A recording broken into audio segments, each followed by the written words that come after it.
អាលីហ្វជាក្មេងប្រុសជំទង់រើសអេតចៃម្នាក់គាត់សុកចិត្តអត់បាយរាល់ថ្ងៃដើម្បីមើលថែបុរសចំណាស់ម្នាក់ដែលគាត់បានជួបនៅតាមផ្លូវគាត់មើលថែបុរសចំណាស់នោះដូចឪពុកបង្កើតរបស់គាត់នៅខ្ទមចាស់របស់គាត់ប៉ុន្តែនៅពេលដែលក្រុមគ្រួសាររបស់បុរសចំណាស់នោះមកយកគាត់អ្វីដែលអាលីហ្វទទួលបានមិនមែនជាការអរគុណនោះទេផ្លាច់ដៃមួយទេយ៉ាងខ្លាំងលើមុខស្គមរបស់អាលីហ្វកូនអារ៉ា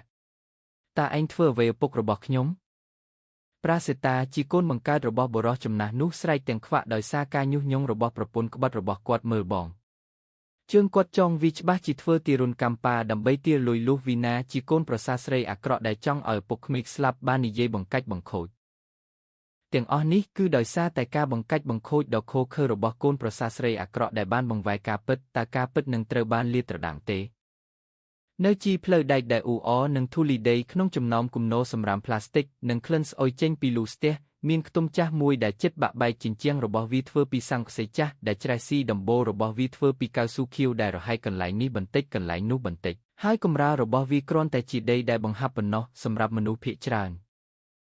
កន្លែងនោះគឺជាទ្រង់ដែលមិនស័ក្តិសមនឹងរស់នៅប៉ុន្តែសម្រាប់អាលីហ្វក្មេងជំទង់ស្គមអាយុ15ឆ្នាំដែលមានស្បែកខ្មៅដោយសារត្រូវថ្ងៃខ្ទមនោះគឺជាវាំងតែមួយគត់ដែលគាត់មានអាលីហ្វទើបតែត្រឡប់មកពីកន្លែងលក់ទំនិញអេតចៃដែលគាត់បានយកលុយពីការរើសអេតចៃពេញមួយថ្ងៃបាវខ្វក់មួយព្យួរនៅលើស្មារបស់គាត់ដែលស្គមស្កាំង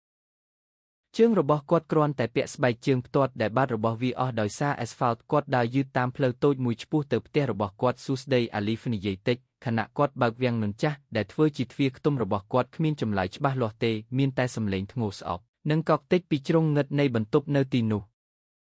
ះលើគ្រែឫស្សីដែលមានកន្ទេលស្លឹកត្នោតរហែកមានបុរសចំណាស់ម្នាក់អង្គុយសក់របស់គាត់សញញៃពុកចង្ការរបស់គាត់វែងមិនបានថែទាំហើយភ្នែករបស់គាត់សម្លឹងមើលទៅទេស្អាតដូចមនុស្សម្នាក់ដែលវិញ្ញាណរបស់គាត់បាត់បង់ទៅទីណានោះគឺលោកតាមិនមែនទេគាត់មិនមែនជាជីតាបង្កើតរបស់អាលីហ្វទេកាលពី3ខែមុនអាលីហ្វបានរកឃើញគាត់ដេកសន្លប់នៅមាត់ទន្លេពេលទឹកជំនន់រាងកាយរបស់គាត់ពោពេញដោយស្នាមជាមនៅពេលបុរសចំណាស់នោះដឹងខ្លួនគាត់មិនចាំថាគាត់ជានរណាទេមិនចាំថាគាត់មកពីណាទេសូម្បីតែមិនអាចនិយាយបានស្រួលមនុស្សបានប្រាប់អាលីហ្វឲ្យបោះគាត់ទៅមណ្ឌលសង្គមកិច្ចឬទុកគាត់ចោលនៅតាមផ្លូវ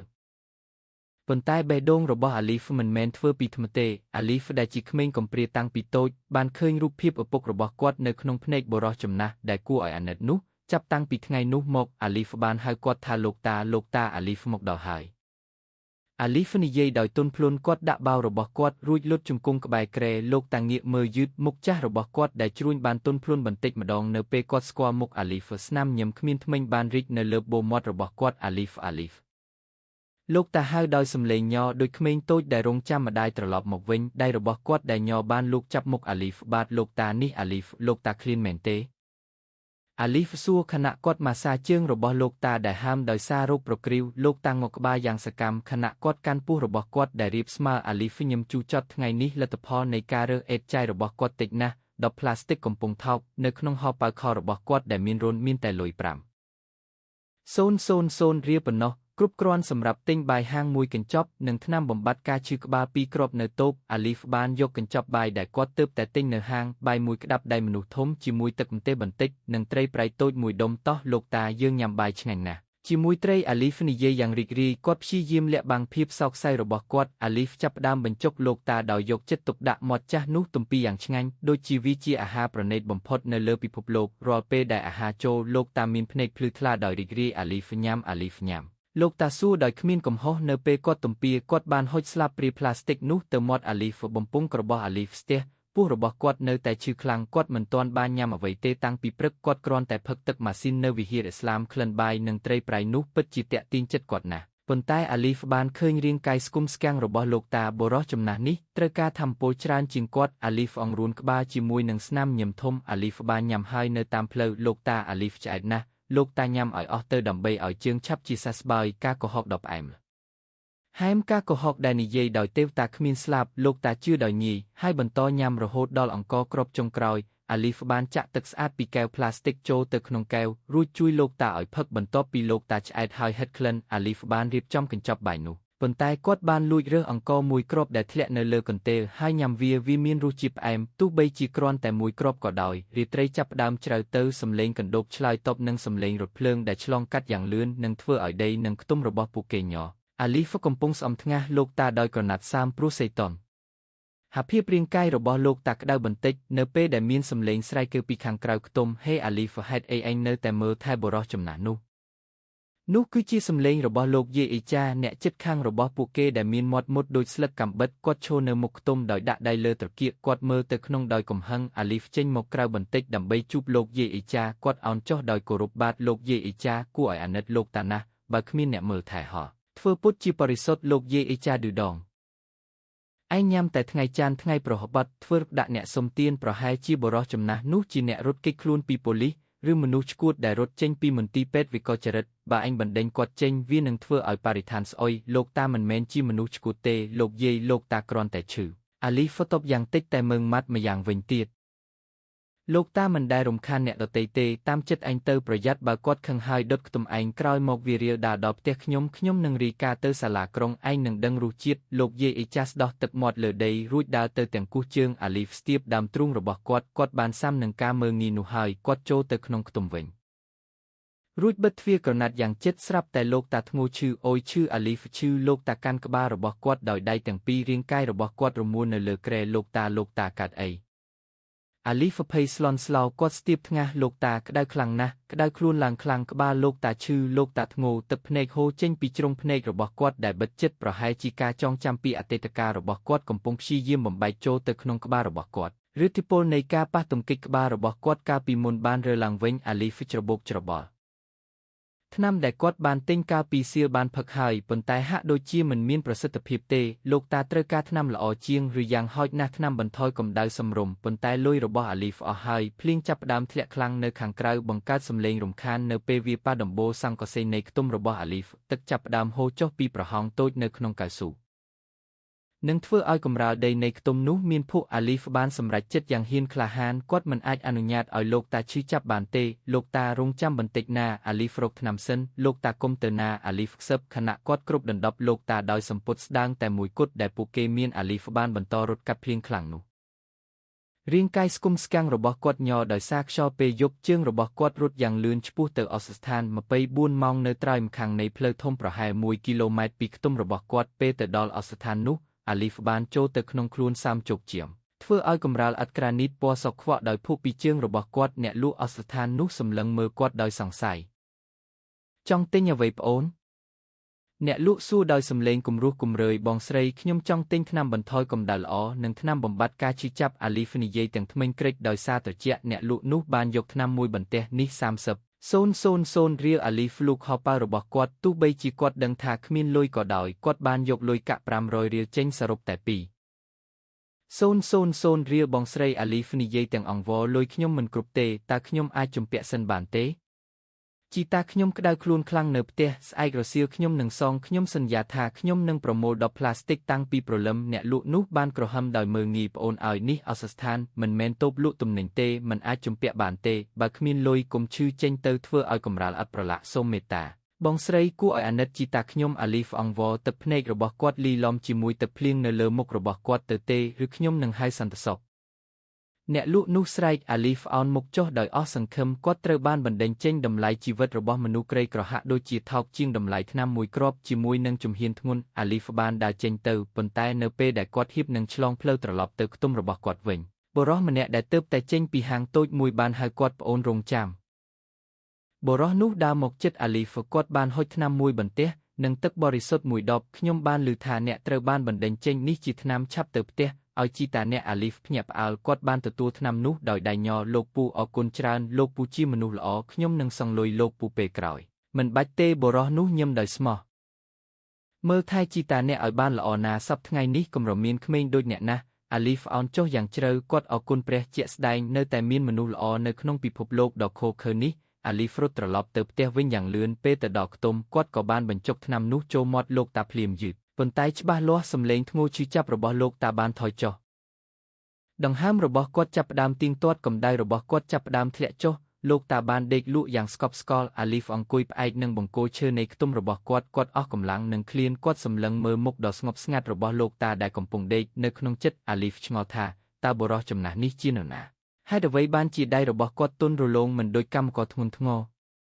ហេតុអ្វីបានជាទោះបីជាគាត់មានជំងឺភ្លេចភ្លាំងជួនកាលរបៀបនិយាយរបស់គាត់មានលក្ខណៈសុភាពនិងទៀងទាត់ នៅឆ្ងាយពីហាងកាហ្វេមួយដែលនៅតែបើកមានសម្លេងព័ត៌មានពីទូរទស្សន៍ដែលបានបង្កើនសម្លេងការស្វែងរកលោកម្ចាស់ធូលីម្ចាស់ក្រុមហ៊ុនធូលីគ្រប់ដែលបាត់ខ្លួន3ខែមុននៅតែមិនទាន់រកឃើញដំណោះស្រាយនៅឡើយក្រុមគ្រួសារបានសន្យាផ្ដល់រង្វាន់មួយក៏ដេរៀលដល់អ្នកណាដែលរកឃើញគាត់អាលីហ្វមិនបានឮព័ត៌មាននោះទេដោយសារសម្លេងភ្លៀងដែលនៅតែធ្លាក់ខ្លាំងគាត់ក៏បានបិទភ្នែកយឺតគាត់បានដេកលក់ក្នុងឥរិយាបថអង្គុយក្បែរលោកតាដោយមិនបានដឹងថាបុរសចំណាស់ដែលគាត់បានមើលថែដោយបាយហាងមួយចាននោះគឺជាមនុស្សដែលទីក្រុងទាំងមូលកំពុងស្វែងរកដោយមានរង្វាន់មួយក៏ដេរៀលយប់នោះនៅក្នុងខ្ទមនៃទុក្ខវេទនាជីវិតពីរបានមើលថែគ្នាទៅវិញទៅមករងចាំជោគវាសនាបាននាំពួកគេទៅរកយុទ្ធធរប៉ុន្តែយុទ្ធធរជារឿយមកដល់យឺតយ៉ាវដោយមានព្យុះនៃការបង្កាច់បង្ខូចបានបំផ្លាញព្រឹកបន្ទាប់បរិយាកាសនៅជីផ្លូវដែកស្រាប់តែអ៊ូអរមិនមែនដោយសារសម្លេងរថភ្លើងឆ្លងកាត់ទេប៉ុន្តែដោយសារជួររថយន្តប្រណីតពណ៌ខ្មៅរលោងដែលបានបង្ខំចូលទៅក្នុងផ្លូវដីតូចចង្អៀតដែលមានភក់នោះកង់រថយន្តថ្លៃនោះបានជន់លើភក់ធ្វើឲ្យខ្មុកខ្វក់ទៅលើខ្ទមដ៏ព្រៃផ្សៃរបស់ប្រជាជននៅក្នុងខ្ទមរបស់អាលីហ្វស្ថានភាពកំពុងតានតឹងលោកតាបានកំហឹងម្ដងទៀតការចងចាំរបស់គាត់ដែលច្របូកច្របល់បានធ្វើឲ្យបុរសចំណាស់នោះយល់ច្រឡំថាឃើញកូនរបស់គាត់ហៅពីម្ខាងផ្លូវដែកប្រាស់រងចាំប៉ាទៅជាមួយលោកតានិយាយរអ៊ូទាំខណៈគាត់ព្យាយាមក្រោកពីគ្រែភ្នែករបស់គាត់សម្លឹងត្រង់ទៅផ្លូវដែកដែលរថភ្លើងល្បឿនលឿនកំពុងឆ្លងកាត់អាលីហ្វភ័យស្លន់ស្លោគាត់អប់ចង្កេះលោកតាដោយកម្លាំងទាំងអស់របស់គាត់បានខាត់គាត់កុំឲ្យរត់ចេញទៅក្រៅលោកតាគុំលោកតារថភ្លើងគ្រោះថ្នាក់លែងកូនខ្ញុំនៅទីនោះប្រាសតាលោកតាបានតស៊ូដោយកម្លាំងដែលមិនដឹងមកពីណាលោកតាបានរុញអាលីហ្វរហូតដល់ដួលឃើញលោកតាស្ទើរតែរត់ចេញពីខ្ទមទៅផ្លូវដែកអាលីហ្វក៏បានចាប់សម្ពុតចាស់មួយយ៉ាងលឿនទាំងទឹកភ្នែកហូរដោយសារអាណិតគាត់ក៏បង្ខំចិត្តចងជើងស្តាំរបស់លោកតាទៅនឹងបង្គោលខ្ទមចំណងនោះរលំគ្រាន់តែអាចខាត់លោកតាកុំឲ្យរត់ទៅរកសេចក្តីស្លាប់សុំទោសអាលីហ្វលោកតាអាលីហ្វមិនចង់ឲ្យលោកតាត្រូវរត់ភ្លើងបុកទេអាលីហ្វគ្រាន់តែចង់ឲ្យលោកតាសុវត្ថិភាពអាលីហ្វយំខណៈគាត់កាន់ដៃលោកតាដែលបន្តស៊ូភ្លាមនោះវាំងនៅបិទទ្វារខ្ទមត្រូវបានទាញបើកយ៉ាងខ្លាំងពន្លឺព្រះអាទិត្យពេលព្រឹកបានជិះចូលធ្វើឲ្យភ្នែកអាលីហ្វងឹតនៅមាត់ទ្វារមានបុរសវ័យកណ្ដាលម្នាក់ស្លៀកឈុតស្អាតគឺប្រាសេតានិងស្ត្រីស្អាតម្នាក់ដែលមានមុខតុបតែងពេញប៉ុន្តែបញ្ចេញនៅភាពល្បិចកលគឺវីណានៅពីក្រោយពួកគេប៉ូលីស2នាក់ស្លៀកពាក់ឯកសណ្ឋានពេញលេញឈរត្រៀមខ្លួនប្រាសេតាបានស្រឡាំងកាំងពេលឃើញទិដ្ឋភាពនៅពីមុខគាត់ឪពុករបស់គាត់ដែលបាត់ខ្លួន3ខែមុនឥឡូវស្គមស្កាំងគាត់ពាក់អាវរហែកហើយអង្គុយលើកន្ទេលលោកខ្វក់អ្វីដែលឈឺចាប់ជាងនេះទៅទៀតជើងរបស់គាត់ត្រូវបានចងនឹងបង្គោលឈើប៉ាប្រាសតាស្រែកយ៉ាងខ្លាំងវីណាដែលពិតជាភ្ញាក់ផ្អើលពេលឃើញឪពុកក្មេកនៅមានជីវិតខណៈគាត់សង្ឃឹមថាលោកម្ចាស់ធូលីបានស្លាប់នៅក្នុងទន្លេគំនិតរបស់នាងបានវិលជុំវិញយ៉ាងលឿនដើម្បីរកវិធីសង្គ្រោះខ្លួនឯងព្រះអាយបងវីណាស្រែកយ៉ាងខ្លាំងនាងបិទមាត់របស់នាងហើយធ្វើពុតជាភ្ញាក់ផ្អើលមើលបងប៉ាត្រូវបានចងប៉ាត្រូវបានធ្វើទារុណកម្មដោយអ្នកសុំទាននេះឈាមរបស់ប្រាសតាពុះកញ្ជ្រោលភ្លាមចិត្តរបស់គាត់ឈឺចាប់ពេលឃើញឪពុករបស់គាត់ត្រូវបានគេប្រព្រឹត្តដូចសត្វដោយមិនសួរមិនស្ដាប់ការពន្យល់ពីអាលីហ្វប្រាសតាបានរត់ទៅមុខហើយទះកំភ្លៀងអាលីហ្វយ៉ាងខ្លាំងផ្លាច់សំឡេងទះកំភ្លៀងនោះឬយ៉ាងខ្លាំងនៅក្នុងខ្ទមតូចនោះរាងកាយស្គមស្កាំងរបស់អាលីហ្វបានដួលជ្រុងបូមាត់របស់គាត់បែកហូរឈាមស្រស់កូនអាក្រក់ប្រាសតាស្រែកភ្នែករបស់គាត់ក្រហមដោយទប់ទឹកភ្នែកនិងកំហឹងឯងធ្វើអ្វីឪពុករបស់ខ្ញុំហ៎ឯងហ៊ានចង់បរោះចំណាស់បែបនេះអាលីហ្វកាន់ថ្ពាល់របស់គាត់ដែលក្តៅត្រចៀករបស់គាត់វិលគាត់ច្របូកច្របល់និងភ័យខ្លាចពូស្តាប់អាលីហ្វសិនអាលីហ្វមិនបានធ្វើទារុណកម្មលោកតាទេលោកតាកំពុងតែចង់រត់ទៅផ្លូវដែកកុហកវីណាកាត់ផ្ដាច់យ៉ាងលឿននាងធ្វើឲ្យបរិយាកាសកាន់តែតានតឹងបងមើលខ្លួនប៉ាស្គមណាស់វាច្បាស់ជាចិត្តនាងមិនឲ្យប៉ាញ៉ាំបាយដើម្បីឲ្យប៉ាខ្សោយវាច្បាស់ជាទីរលួយលុះពីយើងបងអ្នកចាប់ជំរិតអាលីហ្វអង្រួនក្បាលយ៉ាងខ្លាំងទឹកភ្នែករបស់គាត់ហូរយ៉ាងជោរជន់អត់ទេមីងដោយព្រះអាលីហ្វមើលថែលោកតាដោយស្មោះអាហាររបស់អាលីហ្វបានឲ្យលោកតាទាំងអស់នៅស្ងៀមប្រាសតាមិនចង់ស្ដាប់ហេតុផលពីក្មេងនោះទេគាត់លុតជង្គង់ដោយដៃញ័រគាត់បានស្រាយចំណងសម្ពុតនៅលើជើងឪពុករបស់គាត់ប៉ានេះប្រាស់ប៉ាសូមទោសប្រាស់ទើបតែបានជួបប៉ាឥឡូវនេះប៉ុន្តែប្រតិកម្មរបស់លោកតាខុសពីការរំពឹងទុកដោយសារការចងចាំរបស់គាត់មិនទាន់បានជាសះស្បើយពេញលេញហើយរងរបួសដោយសារការឃើញអំពើហិង្សានៅពីមុខគាត់លោកតាក៏ភ័យខ្លាចនៅពេលឃើញប្រាសតាគាត់មិនស្គាល់កូនប្រុសរបស់គាត់ដែលកំពុងតែខឹងនោះទេលោកតាបែរជាលូនថយក្រោយទៅវិញគាត់បានទៅជិតអាលីហ្វគុំវាអាលីហ្វសំឡេងលោកតាស្អប់ដៃជ្រួញរបស់គាត់បានអបស្មាអាលីហ្វព្យាយាមការពារក្មេងប្រុសនោះអាលីហ្វចៅខ្ញុំអាលីហ្វល្អពេលនោះគួរតែធ្វើឲ្យប្រាសតាដឹងថាមានចំណងមេត្រីភាពដ៏រឹងមាំរវាងពួកគេប៉ុន្តែវីណាពោះនាងបានបង្វែរការពិតដោយខូចខើបងមើលនោះ វីណាស្រែកដោយភ័យស្លន់ស្លោប៉ាប្រហែលជាត្រូវបានគេលាងខួរក្បាលហើយក្មេងនេះប្រហែលជាបានលាងខួរក្បាលប៉ាដោយសារតែជាប់ឃុំយូរពេកឬប្រហែលជាគាត់បានឲ្យប៉ាញ៉ាំថ្នាំខុសច្បាប់ដើម្បីឲ្យប៉ាភ្លេចយើងក្មេងនេះគ្រោះថ្នាក់ណាស់បងការញុះញង់នោះមានន័យសម្រាប់ប្រាសាដាដែលកំពុងច្របូកច្របល់គាត់បានទាញឪពុករបស់គាត់ចេញពីអាលីហ្វយ៉ាងខ្លាំងលោកប៉ូលីសចាប់ក្មេងនេះយកប៉ាទៅឡាននៅលើនេះប្រាសាដាបញ្ជាមិនទៅទេអាលីហ្វទៅជាមួយលោកតាបានតស៊ូគាត់ស្រែកហៅឈ្មោះអាលីហ្វនៅពេលប៉ូលីស2នាក់កំពុងលើកគាត់ចេញពីខ្ទមដៃរបស់គាត់លូកទៅលើអាកាសអាលីហ្វព្យាយាមក្រោកឈរគាត់ចង់ដេញតាមលោកតាស្ងប់ស្ងាត់នោះមិនមែនជាមនុស្សអាក្រក់ទេលោកតានោះជាកូនរបស់លោកតាអាលីហ្វស្រែកគាត់នៅតែព្យាយាមធ្វើឲ្យលោកតាសង្កប់ទោះបីជាខ្លួនគាត់ឈឺចាប់ក៏ដោយប៉ុន្តែជំហានរបស់អាលីហ្វត្រូវបានរារាំងដោយវីណាស្ត្រីនោះឈរនៅពីមុខអាលីហ្វវីណាសម្លឹងមើលគាត់ដោយក្រសែភ្នែកស្អប់ខ្ពើមដែលចាក់ទម្លុះខណៈប្រាសាតាកំពុងរវល់មើលថែឪពុករបស់គាត់នៅខាងក្រៅវីណាបានអោនចុះនាងខ្សឹបអ្វីមួយនៅត្រចៀកអាលីហ្វដោយសំឡេងខ្សឹបដ៏គួរឲ្យខ្លាចស្ដាប់ណាអ្នកសុំទានវីណាខ្សឹបស្នាមញឹមដ៏ផ្អែមល្ហែមរបស់នាងបានប្រែទៅជាស្នាមញឹមអារក្សឯងខុសហើយដែលបានជួយជីវិតបុរសចំណាស់នោះឯងគួរតែទុកឲ្យគាត់ស្លាប់ក្នុងទឹកទន្លេទៅឥឡូវនេះបើឯងហ៊ាននិយាយឬចូលទៅជិតគ្រួសារខ្ញុំម្ដងទៀតខ្ញុំនឹងធានាថាឯងនឹងរលួយក្នុងគុកអស់មួយជីវិតខ្ញុំអាចទិញច្បាប់នៅក្នុងប្រទេសនេះបានឯងដឹងទេបន្ទាប់ពីគម្រាមវីណាក៏បានសម្ដែងម្ដងទៀតនៅមុខស្វាមីរបស់នាងដែលងាកមើលបងតោះឆាប់ទៅប៉ាត្រូវការទៅពេទ្យកុំខ្វល់រឿងសម្រាមនេះសិនទុកឲ្យប៉ូលីសដោះស្រាយពេលក្រោយប្រាសាតាសម្លឹងមើលអាលីហ្វម្ដងទៀតដោយក្រសែភ្នែកពោពេញដោយការស្អប់ខ្ពើមខ្ញុំនឹងមិនដាក់គុកអ្នកនៅពេលនេះទេព្រោះខ្ញុំត្រូវផ្ដោតលើឪពុករបស់ខ្ញុំប៉ុន្តែចាំណាបើខ្ញុំឃើញមុខអ្នកម្ដងទៀតខ្ញុំនឹងធានាថាអ្នកនឹងស្ដាយក្រោយដែលបានកើតមកក្នុងលោកនេះប្រាសាតាបានងាកក្រោយហើយចាក់ចេញគាត់បានចូលទៅក្នុងរថយន្តប្រណីតរបស់គាត់ទ្វាររថយន្តបានបិទអាលីហ្វរត់ចេញពីខ្ទមយ៉ាងលំបាកលោកតាអាលីហ្វខ្សឹបពីខាងក្រោយកញ្ចក់បង្អួចរថយន្តដែលកំពុងឃ្លាតឆ្ងាយបន្តិចម្ដងអាលីហ្វបានឃើញមុខលោកតាដែលដាក់ទល់នឹងកញ្ចក់បុរសចំណាស់នោះកំពុងយំបាតដៃរបស់គាត់ជាប់នឹងកញ្ចក់ដូចជាចង់ចាប់អាលីហ្វមាត់របស់គាត់កម្រើកស្រែកហៅឈ្មោះអាលីហ្វបានដេញតាមរថយន្តនោះបានប៉ុន្មានម៉ែត្រប៉ុន្តែជើងរបស់គាត់ដែលខ្សោយមិនអាចប្រកួតប្រជែងនឹងល្បឿនរថយន្តនោះបានទេគាត់បានដួលទៅលើដីភក់ត្រង់កន្លែងដែលស្នាមកង់រថយន្តបានបន្សល់ទុកដែលបាននាំយកសមាជិកគ្រួសារតែមួយគត់ដែលគាត់មានទៅឆ្ងាយអាលីហ្វបានវីទៅលើដីដោយកណ្ដាប់ដៃរបស់គាត់បានយំយ៉ាងខ្លាំងនៅក្រោមមេឃដែលចាប់ផ្ដើមស្រទុំការឈឺចាប់នៅលើថ្ពាល់របស់គាត់ដោយសារតែការទះកំភ្លៀងរបស់ប្រាសាតាមិនប៉ុន្មានទេបើប្រៀបធៀបនឹងការឈឺចាប់នៅក្នុងទ្រូងរបស់គាត់បានលះបង់អ្វីទាំងអស់ទ្រព្យសម្បត្តិរបស់គាត់កន្លែងដេករបស់គាត់សេចក្តីស្រឡាញ់របស់គាត់ប៉ុន្តែការតបស្នងគឺការចោទប្រកាន់ដ៏ខូចខើនិងការបែកគ្នាដ៏ឈឺចាប់ឲ្យព្រះជាម្ចាស់ឲ្យអាលីហ្វៀមយ៉ាងសោកសៅហេតុអ្វីបានជាមនុស្សល្អតែងតែចាញ់មនុស្សអាក្រក់ហេតុអ្វីបានជាលោកតាត្រូវបានយកទៅខ្ញុំនៅម្នាក់ឯងទៀតហើយ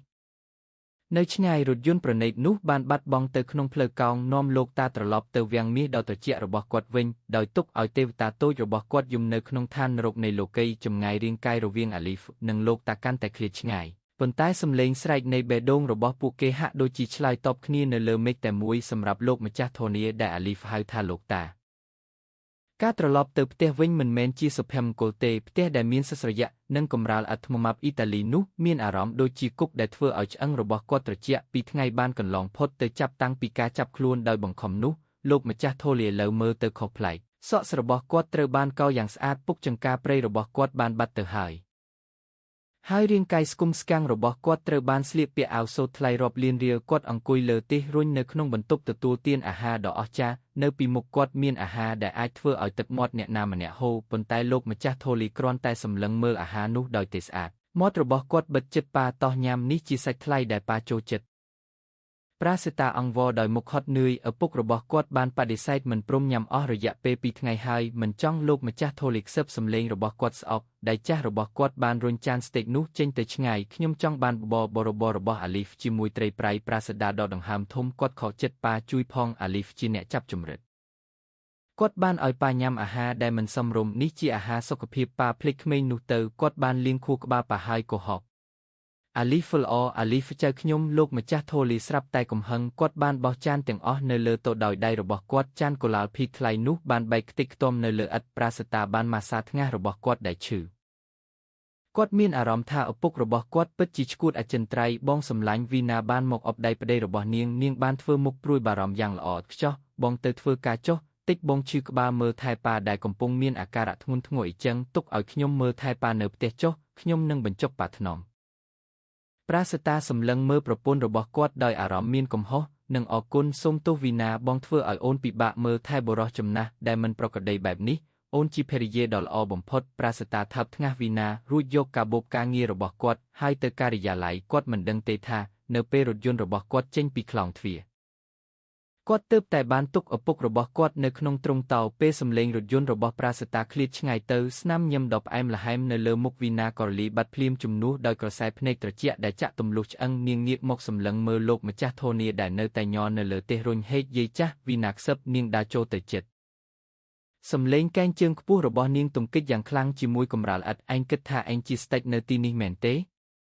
ធ្វើឲ្យគេពិបាកណាស់ចានថ្លៃនោះឯងបានបំបែកហើយតើឯងដឹងតម្លៃប៉ុន្មានទេលោកម្ចាស់ធូហៀបានរួញតូចដោយភ័យខ្លាចវិចារញ្ញាណរបស់គាត់បានប្រាប់ថាស្ត្រីនេះមានគ្រោះថ្នាក់ជាងពួកក្រុមទំនើងនៅផ្សារទៅទៀតចង់អាលីហ្វលោកម្ចាស់ធូលីធ្ងោអាលីហ្វទៀតវីណាបានទាញសក់របស់ឪពុកក្មេករបស់នាងយ៉ាងខ្លាំងបង្ខំគាត់ឲ្យងើយមុខឡើងស្ដាប់ណាក្មេងស្គមនោះមិនអាចជួយឯងបានទេខ្ញុំបានប្រាប់សន្តិសុខថាបើក្មេងនោះហ៊ានមកទីនេះឲ្យបាក់ជើងវាវីណាបានយកទឹកត្រជាក់មួយកែវនៅលើតុរួចចាក់វាទៅលើមុខលោកម្ចាស់ធូហៀឲ្យឯងដឹងខ្លួនវីណាស្រែកនិយាយឲ្យត្រង់ទៅខ្ញុំខឹងខ្លាំងណាស់ដែលឯងត្រឡប់មកផ្ទះនេះវិញហេតុអ្វីបានជាឯងមិនស្លាប់ទៅ3 ខែមុនវីណាបានទៅជិតមុខរបស់លោកម្ចាស់ធូលីនាងបានខ្សឹបប្រាប់ប្រយោគដែលជាគន្លឹះបើកប្រអប់ Pandora នៃការចងចាំរបស់លោកម្ចាស់ធូលីតាមពិតទៅពេលនោះខ្ញុំបានរុញឯងអស់ពីកម្លាំងទៅក្នុងទន្លេខ្ញុំបានឃើញឯងអន្តែតទៅហើយហេតុអ្វីបានជាឯងមានជីវិតច្រើនម្លេះដូចឆ្កែប្រយោគរុញចូលទន្លេធ្វើឲ្យក្បាលលោកម្ចាស់ធូលីស្រាប់តែឈឺចាប់ខ្លាំងណាស់វាមានអារម្មណ៍ដូចជាញួរដ៏ធំមួយបានវីទៅលើលាតក្បាលរបស់គាត់ពីខាងក្នុងលោកម្ចាស់ធូរីកាន់ក្បាលរបស់គាត់ធ្ងោយ៉ាងខ្លាំងនៅក្នុងគំនិតដែលច្របូកច្របល់របស់គាត់អាប់ក្រាស់ដែលបានគ្រប់ដណ្ដប់ការចងចាំរបស់គាត់អស់រយៈពេល3 ខែនេះស្រាប់តែត្រូវបានបក់បោកដោយផ្គរលាន់នៃការពិតការចងចាំបានវីប្រហារគាត់ម្ដងហើយម្ដងទៀតគាត់បានឃើញខ្លួនឯងកាលពី3 ខែមុនគាត់កំពុងដើរលេងនៅមាត់ទន្លេជាមួយវីណាខណៈប្រាសាតាកំពុងទៅទិញភេសជ្ជៈគាត់បានឃើញវីណាញឹមយ៉ាងល្បិចកលសុំទោសប៉ាមរកយូរពេកចុះបើចាំប៉ាស្លាប់គាត់មានអារម្មណ៍ថាមានការរុញខ្លាំងពីដៃទាំងពីររបស់វីណានៅលើខ្នងរបស់គាត់មានអារម្មណ៍ថាមានការធ្លាក់ចុះភាពត្រជាក់នៃទឹកទន្លេនិងការប៉ះទង្គិចធ្ងន់នៅលើក្បាលរបស់គាត់ងឹតរួចមុខអាលីហ្វមុខក្មេងប្រុសក្រីក្រដែលបានទាញគាត់ទៅមាត់ទន្លេឲ្យគាត់ដកដង្ហើមសិប្បនិមិត្តនិងមើលថែគាត់ដោយមិនគិតកម្រៃការឈឺចាប់ក្នុងក្បាលរបស់លោកម្ចាស់ធូលីបានថយចុះបន្តិចម្ដងជំនួសដោយភាពច្បាស់លាស់ដ៏គួរឲ្យភ័យខ្លាចភ្នែករបស់គាត់ដែលពីមុនស្រវាំងនិងច្របូកច្របល់ឥឡូវបានបើកធំក្រសែភ្នែករបស់គាត់បានផ្លាស់ប្ដូរយ៉ាងខ្លាំងគ្មានភាពច្របូកច្របល់ទៀតទេអ្វីដែលមានគឺភាពមុតស្រួចនៃភ្នែករបស់សហគ្រិនម្នាក់ដែលបានដឹកនាំបុគ្គលិករាប់ពាន់នាក់នាងបានភ្ញាក់ពីដំណេកដ៏យូររបស់វាប៉ុន្តែលោកម្ចាស់ធូលីគឺជាអ្នកលេងអុកដ៏ប៉ិនប្រសប់គាត់មិនបានមកក្បាលភ្លាមទេគាត់ដឹងថាទីតាំងរបស់គាត់ខ្សោយជើងរបស់គាត់នៅតែឈឺហើយនៅក្នុងផ្ទះនេះមានតែវីណានិងអ្នកបម្រើដែលខ្លាចវីណាប៉ុណ្ណោះគាត់ត្រូវការយុទ្ធសាស្ត្រលោកម្ចាស់ធូលីបានអោនមុខចុះម្ដងទៀតគាត់ធ្វើពុតជាឈឺចាប់និងវង្វេងវង្វាន់ឈឺក្បាលវិលមុខលោកម្ចាស់ធូនីអ៊ូតំតិចគាត់បានលាក់ក្រសែភ្នែកដ៏មុតស្រួចរបស់គាត់វីណាបានសាយចំអកនាងមិនបានដឹងពីការផ្លាស់ប្ដូរនោះទេស្លាប់ទៅឯងឈួតហើយឈឺទៀតឆាប់ស្លាប់ទៅដើម្បីឲ្យខ្ញុំនិងប្រាសអាចទៅលេងអឺរ៉ុបដោយប្រើលុយឯងវីណាបានទុកលោកម្ចាស់ធូលីនៅម្នាក់ឯងក្នុងបន្ទប់ទទួលទានអាហារដែលរញ៉េញ៉ៃនាងបានទៅបន្ទប់របស់នាងដើម្បីទូរស័ព្ទទៅមិត្តភក្តិសង្គមរបស់នាងលោកម្ចាស់ធូលីបានងើយមុខឡើងយឺតថ្កាមរបស់គាត់បានរឹងដៃរបស់គាត់បានក្តាប់ណែនរហូតដល់សន្លាក់ម្រាមដៃរបស់គាត់រងចាំការសងសឹករបស់ខ្ញុំពោះលោកម្ចាស់ធូលីខ្សឹបដោយសម្លេងធ្ងន់និងពោពេញដោយអំណាចហើយអាលីហ្វសុំទោសជីតានឹងទៅរកឯងពេលយប់ប្រាសាតាបានត្រឡប់មកផ្ទះវិញដោយមុខហត់នឿយគាត់បានឃើញផ្ទះស្អាតវិញហើយវីណាបានស្វាគមន៍គាត់ដោយម៉ាសាស្មារតីរបស់នាងយ៉ាងម៉េចហើយប៉ានៅតែខឹងទេប្រាសាតាសួរអត់ទេបងមិញខ្ញុំបញ្ចុកបបររួចខ្ញុំឲ្យថ្នាំបន្សាបដើម្បីឲ្យប៉ាដេកថ្ងៃឥឡូវកំពុងអង្គុយស្ងៀមនៅតុអាហារវីណាបាននិយាយកុហកយ៉ាងរលូនពួកគេទាំងពីរបានដើរទៅបន្ទប់ទទួលទានអាហារលោកម្ចាស់ធូលីបានអង្គុយនៅទីនោះហើយគាត់ស្ងៀមស្ងាត់អាហារពេលល្ងាចរួចរាល់ហើយប៉ាញ៉ាំបាយប្រាសាតាស្វាគមន៍ដោយទន់ភ្លន់លោកម្ចាស់ធូហៀមិនបានឆ្លើយតបទេគាត់បានយកស្លាបព្រាសមរួចចាប់ផ្ដើមកាត់សាច់នៅលើចានរបស់គាត់ចលនារបស់គាត់ស្ងប់ស្ងាត់ជាក់លាក់និងឆើតឆាយមិនញ័រដូចមនុស្សចាស់វង្វេងវង្វាន់ប្រាសាតាភ្ញាក់ផ្អើលបន្តិចនៅពេលឃើញការផ្លាស់ប្ដូរចលនារបស់ឪពុកគាត់ដែលស្រាប់តែប្រសើរឡើង ប៉ុន្តែគាត់បានបដិសេធវាប្រាលោកម្ចាស់ធូលីហៅស្រាប់តែប្រាសតាភ្ញាក់ផ្អើលសំឡេងនោះសំនៀងនិយាយនោះមិនមែនជាសំឡេងលោកតាដែលរអ៊ូទមសុំបបរទេនោះជាសំឡេងលោកម្ចាស់ធូលីធូហេវង្សាសំឡេងឪពុករបស់គាត់ដែលមានអំណាចបាត់ប៉ាលោកម្ចាស់ធូលីបានដាក់ស្លាបព្រានិងសំរបស់គាត់យឺតគាត់សម្លឹងត្រង់ទៅភ្នែកប្រាសតារួចងាកទៅសម្លឹងមើលវីណាដែលចាប់ផ្ដើមភ័យប្រពន្ធថែងបាននិយាយថាថ្ងៃត្រង់នេះនាងបានបញ្ចុកខ្ញុំបបរដោយក្តីស្រឡាញ់លោកម្ចាស់ធូលីនិយាយដោយទឹកមុខរៀបស្មើបាត់ប៉ាភ្លេចហើយឬខ្ញុំមីមិនភ្លេចភ្លាំង3ខែនេះលោកម្ចាស់ធូហេបន្តស្នាមញឹមស្ដាងដ៏គួរឲ្យភ័យខ្លាចបានលេចឡើងនៅលើបូមាត់របស់គាត់ប៉ុន្តែខ្ញុំមិនភ្លេចរសជាតិទឹកកកដែលចាក់លើមុខខ្ញុំទេហើយខ្ញុំមិនភ្លេចរសជាតិសក់របស់ខ្ញុំត្រូវបានទាញរហូតដល់ជ្រុះមុខវីណាប្រែជាស្លេកភ្លាមស្លាបព្រានៅក្នុងដៃរបស់នាងបានធ្លាក់ចុះខ្លងប៉ានិយាយអ្វីទៅប៉ាកំពុងតែយល់សប្តិទៀតហើយមែនទេវីណាព្យាយាមការពារខ្លួនសំឡេងរបស់នាងស្រែកយ៉ាងខ្លាំងដោយភ័យស្លន់ស្លោបងគុំស្ដាប់ប៉ាប្រហែលជាកំហឹងទៀតហើយនៅស្ងៀមលោកម្ចាស់ធូលីស្រែកសំឡេងរបស់គាត់បន្លឺឡើងពេញបន្ទប់ទទួលទានអាហារដ៏ធំនោះប្រាសតាភ្ញាក់ផ្អើលយ៉ាងខ្លាំងគាត់មិនដែលឃើញឪពុករបស់គាត់ខឹងខ្លាំងបែបនេះក្នុងជីវិតរបស់គាត់ទេប៉ាជាហើយឬប្រាសតាសួរដោយស្ទាក់ស្ទើរលោកម្ចាស់ធូលីសម្លឹងមើលកូនប្រុសរបស់គាត់ដោយក្រសែភ្នែកខកចិត្តតែមើងម៉ាត់បាតការចងចាំរបស់ខ្ញុំបានត្រឡប់មកវិញទាំងអស់រួមទាំងការចងចាំអំពីអ្នកណាដែលបានធ្វើឲ្យខ្ញុំបែបនេះលោកម្ចាស់ធូលីចង្អុលទៅមុខវីណាដោយកាំបិតអាហាររបស់គាត់ប្រាសតាបើកភ្នែកឯងស្ត្រីដែលឯងរៀបការជាមួយដែលឯងគិតថាជាទេពធីតាគឺជាអារក្សដែលបានរុញខ្ញុំទៅក្នុងទន្លេ3ខែមុនពេលយើងដើរលេងបង្កាច់បង្ខូចវីណាបានក្រោកឈរនាងបានវីទៅបងប៉ាកុហកគាត់ស្អប់ខ្ញុំព្រោះខ្ញុំបដិសេធមិនព្រមឲ្យគាត់ញ៉ាំអាហារសម្រាមដូចអាលីហ្វគាត់ចង់បំបែកបំបាក់យើងប្រាសតាច្របូកច្របល់ឈឺក្បាលពេលឃើញមនុស្សពីរនាក់ដែលគាត់ស្រឡាញ់ចោទប្រកាន់គ្នាទៅវិញទៅមកប៉ានេះជាការចោទប្រកាន់ធ្ងន់ធ្ងរវីណាជាប្រពន្ធខ្ញុំមិនក៏ប៉ាមិនត្រូវការភស្តុតាង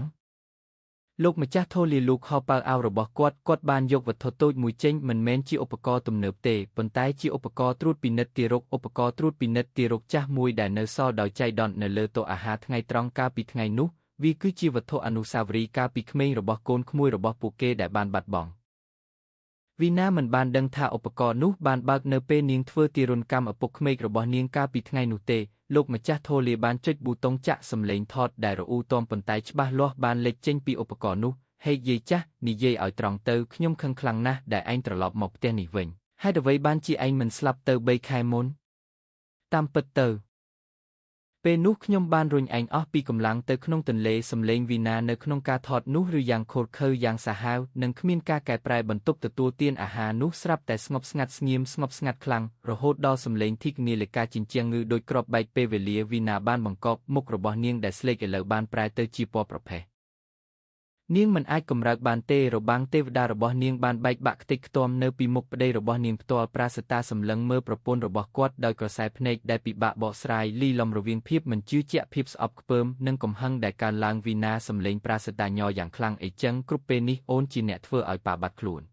លោកម្ចាស់ធូលីផ្អែកលើកៅអីរបស់គាត់សម្លឹងមើលកូនប្រសាស្រីរបស់គាត់ដែលឥឡូវញ័រដោយភ័យខ្លាចសាក់ម៉ាតវីណាលោកម្ចាស់ធូលីនិយាយដោយសំឡេងត្រជាក់ឥឡូវយករបស់របរឯងទៅឋានរកកំពុងរងចាំឯងវិញ្ញាញ័រយ៉ាងខ្លាំងជើងរបស់នាងខ្សោយរហូតដល់នាងដួលទៅលើកម្រាលឥដ្ឋថ្មម៉ាប់ត្រជាក់ភ្នែករបស់នាងងាកទៅសម្លឹងមើលប្តីរបស់នាងក្តីសង្ឃឹមចុងក្រោយតែមួយគត់របស់នាងបានលូនទៅជិតជើងប្រាសតាទឹកភ្នែករបស់នាងហូរស្រក់លើកនេះទឹកភ្នែកពិតប្រាកដនៃការភ័យខ្លាចមិនមែនជាការសម្ដែងទេបងប្រាស់បងមិនជឿថតនោះទេមែនទេនោះប្រកាសជាការកែច្នៃប៉ាប្រហែលជាកែសម្លេងខ្ញុំជាប្រពន្ធបងខ្ញុំស្រឡាញ់បងវីណាអង្វរទាំងក្តាប់ខោរបស់ប្រាសតាសម្លឹងមើលស្ត្រីដែលយំនៅជើងរបស់គាត់នោះកាលពីមុនគាត់បានឃើញវីណាជាទេពធីតាប៉ុន្តែឥឡូវនេះបន្ទាប់ពីបានឬការថតសម្លេងអារក្សនោះប្រាសតាមានអារម្មណ៍ស្អប់ខ្ពើមនិងធុញទ្រាន់នឹងចលនាដ៏ក្រោធក្រៀតប្រាសតាគូសជើងរបស់គាត់បានដកដៃវីណាចេញគ្រប់គ្រាន់ហើយប្រាសតាស្រែកសម្លេងរបស់គាត់ស្អប់ដោយទប់ទឹកភ្នែកនៃការខកចិត្តគ្រប់ពេលនេះខ្ញុំខ្វាក់ខ្ញុំគិតថាអូនជាស្ត្រីទន់ភ្លន់តាមពិតអូនជាពស់ដែលព្យាយាមសម្លាប់ឪពុកខ្ញុំដើម្បីមរតកប្រាសតាដកដង្ហើមវែងរួចនិយាយប្រយោគដែលជាសេចក្តីស្លាប់សម្រាប់វីណាពេលនេះខ្ញុំសូមលែងលះអូន3ដងយើងលែងលះគ្នាហើយអូនចេញពីផ្ទះនេះឥឡូវនេះដោយមិនយកទ្រព្យសម្បត្តិគ្រួសារខ្ញុំមួយកាក់មួយសេនឡានគ្រឿងអលង្ការកាត់អន្ទានទុកអ្វីទាំងអស់នៅទីនេះបងកំបងខ្ញុំទៅណែណា វីណាស្រែកយ៉ាងខ្លាំងនោះមិនមែនជារឿងរបស់ខ្ញុំទេប្រាសតាឆ្លើយដោយសំឡេងត្រជាក់សន្តិសុខអូស្ត្រីនេះចេញពីទ្វារធំនៃផ្ទះវិមានប្រណីតនោះសំឡេងស្រែករបស់វីណាបានរលាយបាត់យឺតនៅក្នុងភាពងឹតនៃរាត្រីបន្សល់ទុកនៅភាពស្ងៀមស្ងាត់ដ៏ឈឺចាប់នៅក្នុងបន្ទប់ទទួលទានអាហារប្រាសតាបានលុតជង្គង់នៅពីមុខក្រទេសរុញរបស់ឪពុករបស់គាត់បានយំគាត់បានដាក់មុខរបស់គាត់នៅលើភ្លៅលោកម្ចាស់ធូលាសូមទោសប្រាសជាកូនអាក្រក់ប្រាសស្ទើរតែបាត់បង់ប៉ាដោយសាររៀបការជាមួយស្ត្រីអាក្រក់លោកម្ចាស់ធូលាលុបសក់កូនប្រុសរបស់គាត់គ្រប់គ្រាន់ហើយអ្វីដែលសំខាន់គឺភ្នែកឯងបានបើកហើយប៉ុន្តែប្រាសកំហុសរបស់ឯងមិនមែនត្រឹមតែចំពោះប៉ាទេប្រាសតាបានងើយមុខឡើងដោយឆ្ងល់ចាំក្មេងតូចនៅក្នុងខ្ទមនោះទេលោកម្ចាស់ធូលីសួរភ្នែករបស់គាត់សម្លឹងមើលទៅឆ្ងាយឈ្មោះគាត់អាលីហ្វគាត់មិនមែនជាអ្នកចាប់ជំរិតទេប្រាសគាត់ជាទេវតាគ្មានស្លាប់ពេលប៉ាឃ្លានគាត់បានចែកបាយរបស់គាត់ដែលតិចតួចដល់ប៉ាពេលប៉ាឈឺគាត់បានរត់ទាំងភ្លៀងរកថ្នាំរហូតដល់ត្រូវបានគេបណ្ដេញចេញពីអស្ថានគាត់មើលថែប៉ាដូចឪពុកបង្កើតរបស់គាត់ផ្ទាល់ទឹកភ្នែករបស់លោកម្ចាស់ធូលីបានហូរចុះហើយឯងជាកូនបង្កើតរបស់ប៉ាមកដល់ភ្លាមបែរជាទះកំភ្លៀងគាត់ឯងចោទប្រកាន់គាត់ថាជាអ្នកចាប់ជំរិតឯងបានបំផ្លាញបេះដូងរបស់គាត់ប្រាសតាភ្ញាក់ផ្អើលអារម្មណ៍មានកំហុសបានវាយប្រហារទ្រូងរបស់គាត់ខ្លាំងជាងញួរដ៏ធំទៅទៀតគាត់ចាំការទះកំភ្លៀងដ៏ខ្លាំងដែលគាត់បានទះទៅលើថ្ពាល់ស្គមរបស់ក្មេងនោះគាត់ចាំក្រសែភ្នែកអាលីហ្វដែលគ្មានទោសនិងពោពេញដោយទឹកភ្នែកនៅពេលរថយន្តរបស់ពួកគេបានចេញទៅអបព្រះជាម្ចាស់ឲ្យប្រាសតាខ្សឹបតើខ្ញុំបានធ្វើអ្វីខ្លះរកគាត់ទៅប្រាសលោកម្ចាស់ធូហ៊ីបញ្ជាយ៉ាងម៉ឺងម៉ាត់នាំគាត់មកទីនេះប៉ាមិនចង់ញ៉ាំបាយមិនចង់ដេករហូតដល់ចៅប៉ានៅទីនេះបើឯងរកគាត់មិនឃើញទេកុំហៅខ្ញុំថាប៉ាទៀតបានប៉ាប្រាសទៅឥឡូវនេះយប់នោះប្រាសតាបានបើករថយន្តរបស់គាត់ផ្ទាល់យ៉ាងលឿនតាមពីក្រោយដោយរថយន្តរបស់លោកម្ចាស់ធូហ៊ីពួកគេបានបើកកាត់ផ្លូវទីក្រុងភ្នំពេញឆ្ពោះទៅជីផ្លូវដែកប៉ុន្តែពេលទៅដល់ទីនោះទិដ្ឋភាពដែលស្វាគមន៍ពួកគេពិតជាគួរឲ្យសោកស្ដាយខ្ទមចាស់របស់អាលីហ្វ្លេងមានទៀតហើយខ្ទមនោះរាបស្មើនឹងដីនៅសល់តែសំណល់សង្កសីនិងឈើចាស់ដែលរីប៉ាយជាក់ស្ដែងព្រឹកមិញមានការរៀបចំសណ្ដាប់ធ្នាប់អគារខុសច្បាប់ដោយកម្លាំងសន្តិសុខប្រាសតាភ័យស្លន់ស្លោគាត់បានសួរអ្នករើសអេតចាយចំណាស់ម្នាក់ដែលដើរកាត់លោកពូក្មេងដែលរស់នៅខ្ទមនេះទៅណាអាលីហ្វទៅណាអ្នករើសអេតចាយនោះសម្លឹងមើលដោយកំហឹងអូអាលីហ្វគួរឲ្យអាណិតក្មេងនោះត្រូវបានគេវាយដំដោយអ្នកមានការពី2ថ្ងៃមុនឯព្រឹកមិញខ្ទមរបស់គាត់ត្រូវបានគេរុះរើមិញខ្ញុំឃើញគាត់ដើរទៅផ្សារធំគាត់ថាគាត់កំពុងក្តៅខ្លួនខ្លាំងណាស់ឥឡូវនេះដោយមិនបង្អង់យូរប្រាសិតានិងលោកម្ចាស់ធូហ៊ីបានបង្កើនល្បឿនរថយន្តរបស់ពួកគេទៅផ្សារធំភ្លៀងចាប់ផ្ដើមធ្លាក់តិចពួកគេបានបន្ថែមការព្រួយបារម្ភរបស់ពួកគេនៅលើរានហាលហាងលក់ទំនិញបោះដុំមួយដែលបិទជិតនៅលើគំនរប្រអប់ក្រដាសកាតុងចាស់ដែលសើមពួកគេបានឃើញគំនរតូចមួយដែលគ្របដណ្ដប់ដោយសំពត់ខ្វប់ប្រាសតារត់ចូលទៅជិតគាត់បានបើកសំពត់នោះនៅទីនោះអាលីហ្វកំពុងដេកក្រៀងរាងកាយរបស់គាត់ញ័រយ៉ាងខ្លាំងបូមាត់របស់គាត់ស្លេកខៀវហើយថ្ពាល់របស់គាត់នៅតែជុំស្នាមផ្ទះកំភ្លៀងរបស់ប្រាសតាអាលីហ្វកំពុងនិយាយរអ៊ូតមក្នុងដំណេកលោកតាកុំទៅលោកតាទឹកភ្នែកប្រាសតាបានហូរចុះបុរសពេញវ័យដែលក្រអឺតក្រទុំនោះបានដួលភ្លាមគាត់បានអបរាងកាយតូចដែលក្តៅនោះគាត់មិនខ្វល់ថាអាវធំថ្លៃរបស់គាត់ទៅខ្វក់ទេសូមទោសពូកូនសូមទោសពូប្រាសតាយំពូអាក្រក់ចំពោះកូនអាលីហ្វបើកភ្នែកយឺតភ្នែករបស់គាត់ស្រវាំងគាត់បានឃើញបុរសដែលបានទះកំភ្លៀងគាត់អាលីហ្វភ័យខ្លាចព្យាយាមថយក្រោយសូមមេត្តាពូកុំវាយអាលីហ្វទៀតអាលីហ្វមិនបានចាប់ជំរិតលោកតាទេអត់ទេកូនពូមិនវាយកូនទេពូសូមទោសប្រាសតាអបអាលីហ្វកាន់តែណែនពីខាងក្រោយលោកម្ចាស់ធូលាដែលត្រូវបានអ្នកបើកបរជួយដើរបានចូលមកជិតអាលីហ្វលោកម្ចាស់ធូលានិយាយដោយទន់ភ្លន់ឬសំឡេងនោះភ្នែកស្រវាំងរបស់អាលីហ្វក៏ភ្លឺថ្លាភ្លាមលោកតាលោកម្ចាស់ធូលាបានលុតជង្គង់នៅលើអធិខ្វក់នោះគាត់បានអបអាលីហ្វចូលទៅក្នុងខ្លួនគាត់ការជួបគ្នាវិញនៃមិត្តភក្តិពីរនាក់ដែលមានវ័យនិងឋានៈខុសគ្នាគឺគួរឲ្យរំជួលចិត្តណាស់ជីតាមហាសេដ្ឋីនិងចៅរើសអេតចៃបានអបគ្នានៅក្រោមដំណប់ភ្លៀងលោកតាមកដល់ហើយកូនលោកតាចង់មកយកអាលីហ្វលោកម្ចាស់ធូលីខ្សឹបយើងទៅផ្ទះវិញណាផ្ទះពិតប្រាកដរបស់យើងអាលីហ្វអាចទៅជាមួយបានទេអាលីហ្វមិនត្រូវបានប៉ូលីសចាប់ទេមែនទេអាលីហ្វសួរបែបក្មេងខ្ចីគ្មានអ្នកណាហ៊ានចាប់ចៃរបស់ធូហ៊ីវង្សាទេលោកម្ចាស់ធូហ៊ីបញ្ជាក់យ៉ាងម៉ឺងម៉ាត់ចាប់ពីថ្ងៃនេះទៅកូនមិនមែនជាអ្នករើសអេតចៃទៀតទេកូនគឺជាអាលីហ្វធូហ៊ីវង្សាចៅសំណប់របស់លោកតាមួយខែក្រោយមកបរិយាកាសពេលព្រឹកនៅមុខសាលាអន្តរជាតិដ៏ប្រណីតមួយមើលទៅមានភាពអ៊ូអរដោយរថយន្តប្រណីតដែលដឹកសិស្សសាលារថយន្តអល់ផោតពណ៌ស្មួយគ្រឿងបានឈប់ត្រង់មុខច្រកទ្វារអ្នកបើកបរស្លៀកពាក់ឯកសណ្ឋានបានចុះមកបើកទ្វាររថយន្តនោះក្មេងប្រុសជំទង់ម្នាក់បានចុះមកគាត់ស្លៀកពាក់ឯកសណ្ឋានស្អាតស្បែកជើងម៉ាកល្បីនិងកាតាបស្ពីថ្មី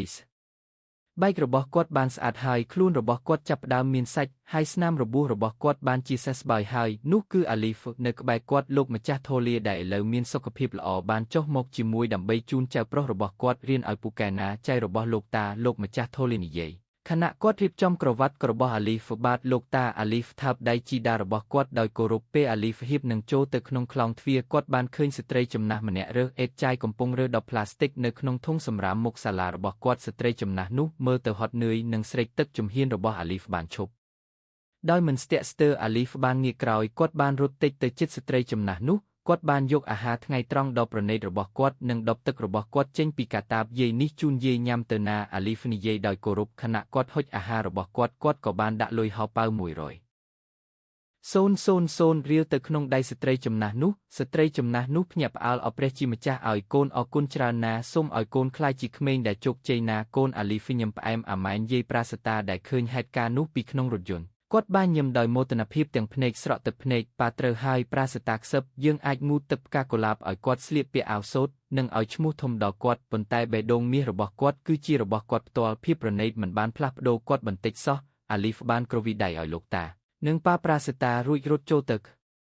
នុងសាលារបស់គាត់នៅក្នុងលោកនេះកម្មផលគឺពិតអ្នកណាដាំស្រូវនិងដុះស្រូវអាលីហ្វបានដាំដុះភាពស្មោះត្រង់នៅក្នុងខ្ទមនៃទុក្ខវេទនាហើយឥឡូវនេះគាត់កំពុងប្រមូលផលសុភមង្គលនៅក្នុងវាំងនៃក្តីស្រឡាញ់ហើយឮថាគាត់ឥឡូវនេះកំពុងដើររើសអេតចាយនៅទីក្រុងក្បែរនោះគាត់បានទទួលអារម្មណ៍ដោយខ្លួនឯងនៅភាពឈឺចាប់នៃជីវិតដែលគាត់ធ្លាប់មើលងាយ